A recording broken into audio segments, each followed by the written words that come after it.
Sweet. So this is a timeline of the 2017 Peruvian floods and mudslides. That and basically it all started on January 15th, where Peru declared a state of emergency in the Laredo region.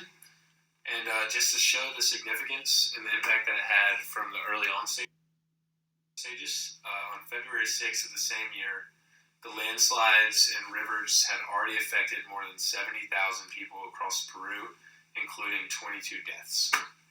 And by March 20th, roughly 72,115 people were affected by the latest floods, and there was a state of emergency declared in up to 12 regions, and public health emergencies in up to 7 regions. Yeah.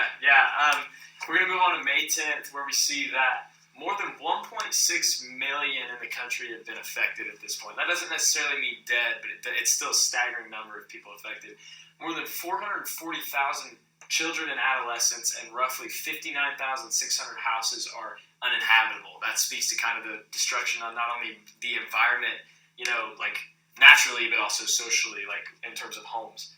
We move to June 27th, where we see 291,578 have been severely affected at this point at the national level. This is Peru as a whole.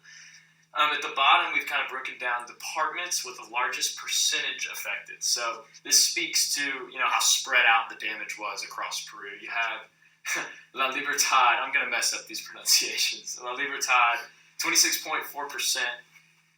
Piura, 24.9%. Lambaveque, 11%. And Ancash, 8%.